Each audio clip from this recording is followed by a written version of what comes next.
102.2 Auckland. The Radio Wammo Breakfast. Joining me now in the Kiwi studio, Mr. Vaughn Davis. Should I just introduce Vaughn Davis? Yeah. Or is there a particular intro that we could give you that describes you in a general sense? Ladies and gentlemen, live from Auckland. Storyteller, pilot, lover, goat farmer, chicken farmer, Vaughn Davis. Cool. That's good. Something. We've got that recorded. Okay. And we'll use that again in the future. Yeah, you don't mash it up, because the lover needs to be quite separate to the goat and the chicken bit. Yeah. In general, of course, we're talking ads, social media, and aeroplanes, because we just want to put that in there as well.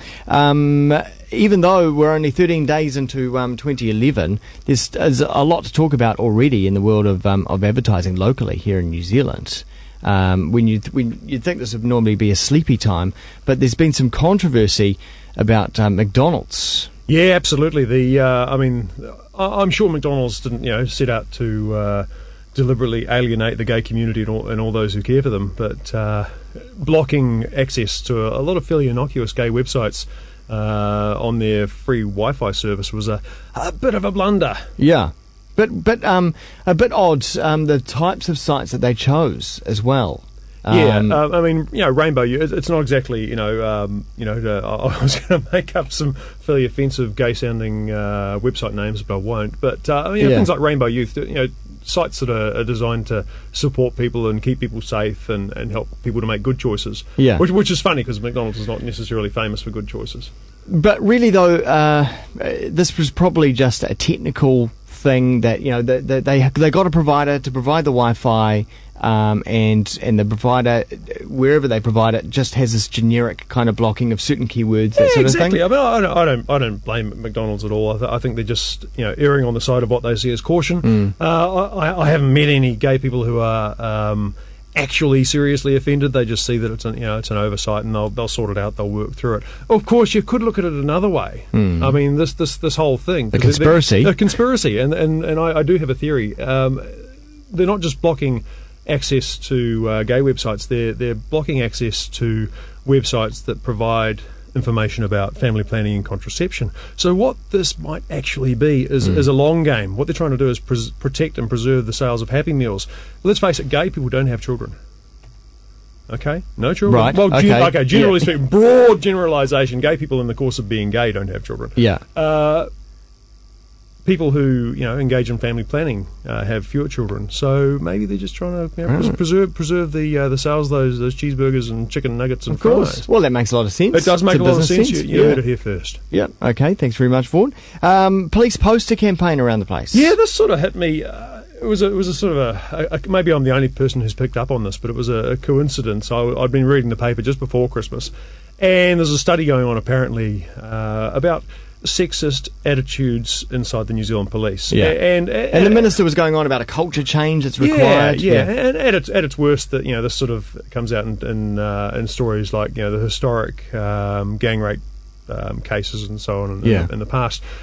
So I read this, and then I'm walking across the road and I see a poster campaign, which is one of those poster campaigns aimed at the youth, and it's deliberately trying to offend and incite a bit of conversation.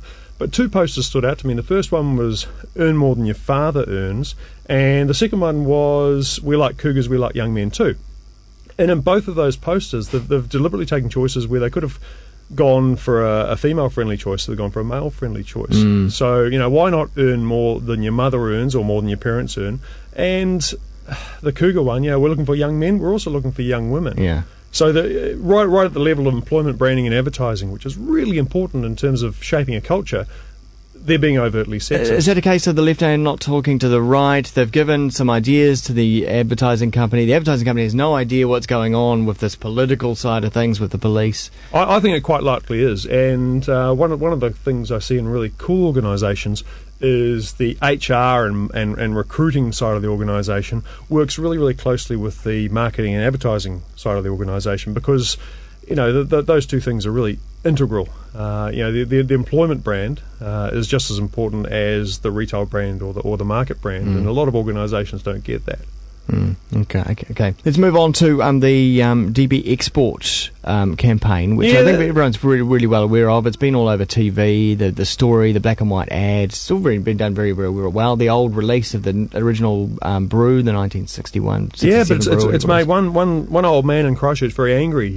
Jim Anderton has taken extreme exception to it. I think I may have read an editorial or a piece in the press.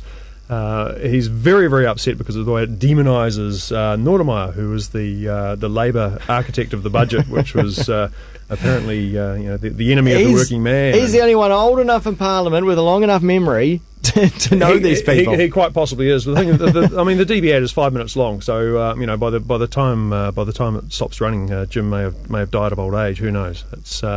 I don't know if it's a way to sell beer. It's certainly it's a brave and new and different way to sell beer. I think it's caught attention, and that's a point, no? Yeah, it is. It is. It'd be interesting to see if DB Export sales have gone up as a result. I think a lot of people would have bought the retro bottle, the retro brew. Yeah, I think, typically beer sales, they spike more as a result of promotional activity rather than brand activity. I think beer advertisers do have a bit of an addiction to the big annual ad. We've seen TUI come out with their big ad last year after a little bit of a time off air, and DB doing the same. I mean, to me, it doesn't make me want to buy the brew. It doesn't make me. All you non-advertising people say it doesn't make me want to rush out and buy one. Of course it does. It works on you because I've got better beer to drink. My own being one of them. Yeah, it puts it in your head. I mean, there's a theory of positioning that says... But it does change. It goes from the student thing to this working man's thing. It couldn't be further apart, could it? But actually, it takes a working man's standpoint in a really intellectual and...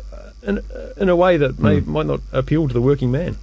Okay, Facebook recently been evaluated at billions and trillions and gazillions of dollars. Yeah, I mean, it's Dr. Evil number, $50 billion. Once you get over $1 billion, does it matter how many billions it doesn't matter, but I did the numbers, and I sort of worked out how long it would take, the average New Zealander to pay it off. If you were to be given Facebook, you have to pay it off in weekly instalments, and this is if you're spending nothing on food and lodging and anything else.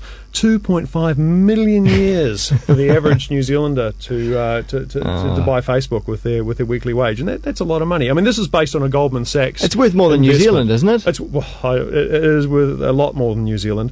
And interesting, there was a quote in the Rolling Stone about Goldman Sachs, who made the percentage investment that led to this valuation. They describe them as a vampire squid that sticks its blood funnel into anything that will make it money. So hopefully the blood funnel will hit a vein and they'll do well. Yeah. Well, those who are, I guess, Facebook centric kind of forget about the fact that there are other social networks out there. Yeah, Facebook is not the only fruit, and the interesting one for me in the last 6 months, I think, has been the rise of LinkedIn. And we were talking earlier. You've dipped your toe recently joined, in the murky pool. I've been aware of it. I mean, it's been around perhaps even longer than Facebook has been public to the general public, rather than the students. It's sort of been a sleeper. But I think it's really taken off in the last 6 months. I've described LinkedIn as being Facebook if Amway had invented it. Basically, it's got a bit of a harder edge, and everyone's out for themselves, and they've got a much more overt agenda. But it's taking off, and I'm seeing. The last figure I heard was 250,000 members in New Zealand, and that's probably 4 months old. That figure, and that's huge if it's a white collar professional networking site. No, I don't know if it's changed, but originally LinkedIn was there to create the connections and network to further your career, perhaps find a new job. Is that real? Do people actually make those connections? There is a lot of that going on. The other thing it lets people do is maintain professional relationships outside their own employer. So, if you're the only engineer at a printing company, for example, and you don't hang out with engineers, you can connect with a lot of other engineers around the country and around the world and share your professional knowledge. So it's good in that way, and the forums and the conversations that happen are pretty cool. What stinks is when people use it just like they're on Twitter or they're on Facebook, and they put on LinkedIn, my cat just brought a mouse inside. Right. It just becomes the wrong place. It is the wrong place, and people are a little bit slow to pick up on that differentiation. Yeah. Okay. Well, check out LinkedIn if you haven't already. Yeah, LinkedIn.com. And you've been flying. Oh, I have. I think our conversation last time sparked something in me. So we trundled out to the Parakai airfield and went for a flight in a beautiful little aeroplane called a Technam, which I'd never heard of when I was. I know. It's not one of those home built jobs. No, it's not. If you haven't flown the Nam, you can't know.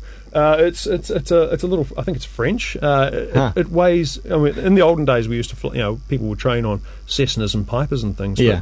Fascinating story. The whole US aircraft manufacturing industry is sort of tanked, and it's mainly tanked due to the cost of liability insurance. Stupid pilots doing stupid things, and then they're flying into buildings. Yeah,